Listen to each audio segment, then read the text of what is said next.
Hey, I'm Josh Jackaway. I'm here in South Carolina, and you guys are so fortunate because hopefully you're watching this in the air conditioning, because we're inside the Exponential RV, and it's a little warm, and I'm here with Greg Surratt here right outside of Seacoast. And why don't you tell us a little bit about this fundraiser that you did? You guys are trying to save money on air conditioning, or what's the scoop? Well, our generator actually broke. I see. In perfect timing as we're heading into the south. Well, this isn't hot. This is like nice. It's only around 90 degrees today. This is. It's probably not over 105 in this RV right now. What we did, one of the more intelligent things we did years ago is we wanted to raise money, and in fact, every time we've tried to raise money, it's been really a disaster. So we just don't raise money anymore. We just don't do that. But we decided we were going to have a service outdoors. We had like 3 services at the time, and we were going to put everybody together. And so we did it outdoors. Here in this, it was a much smaller piece of the building, but we had a little parking lot. And so we set up the stage on the only piece of grass we have here. We put all the chairs in the parking lot, and I was going to preach and make an appeal for money. And it was July the 4th. And you're going to sweat it out of them. You guys aren't allowed to leave until... We didn't think about the fact that it was July 4th, and it was like 100 degrees, 100% humidity, and actually by the time I got up to preach, people were passing out. Really? Fat people were like, and I can say fat because I am, but they were, like, their chairs were going down into the asphalt because it was melting. And it was just a disaster. In fact, by the time it came to the offering time, there wasn't but maybe 15 or 20 people left in the audience, and so our fundraiser raised less money than we do on a typical Sunday.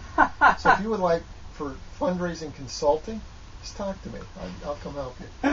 Oh, well, thanks for sharing. One of the cool things about Seacoast is just kind of the way that you guys got started. So maybe you could share a little bit about how all of that kind of came into fruition, what that experience was like for you. Well, we actually were planted by a mother church here in the Charleston area, and we made phone calls. The telephone was our form of social networking back. We formed this church about the time that Noah landed the ark. 15 years? We're Is that right? 21 years old. 21. Okay. Yeah. And so we did phone calls. It was called the Phones for You, and we did phone calls into our community every night at dinner time. We called 16,000 homes here in Charleston, which I think people enjoyed quite a bit, right? Oh yeah, they loved it. Do you love being called during dinner time? Yeah, they loved it. But we'd call and we'd say, "Do you attend church?" And if they said yes, we said, "Great, keep going."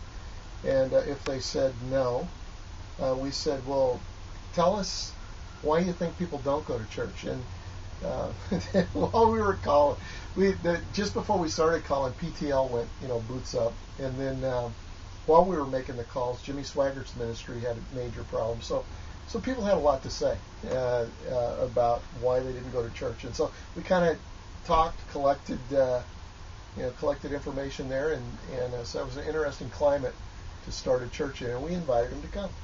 And you guys personally made those phone calls. This wasn't an automated... Every night for 5 weeks, 3 hours a night, my wife and I and a team of about 9 or 10 people made the phone calls. 9 or 10 people? Yeah.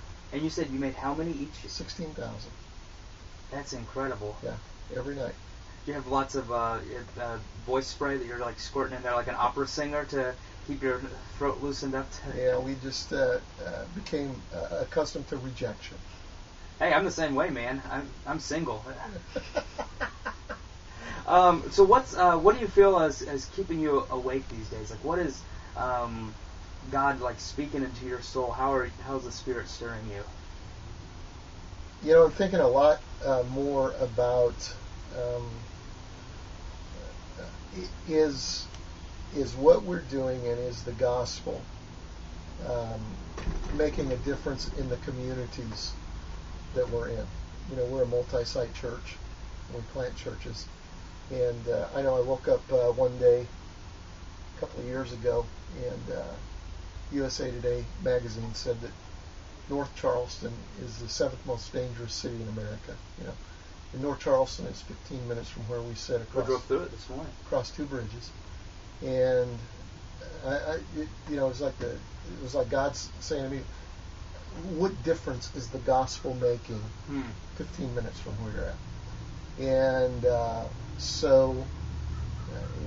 we planted a campus that we call the Dream Center, and very much involved in community activities. And we have the local public officials are sending us every day the crime rates, to see. I want to see, are there ways that we can measure tangible impact? Because I believe that where the gospel is preached, that there ought to be an Acts 2 difference.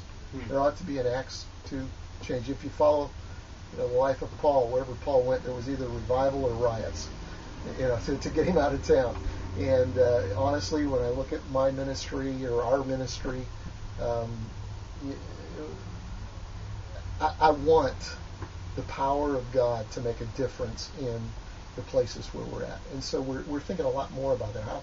What are we doing, and how is the gospel transforming communities?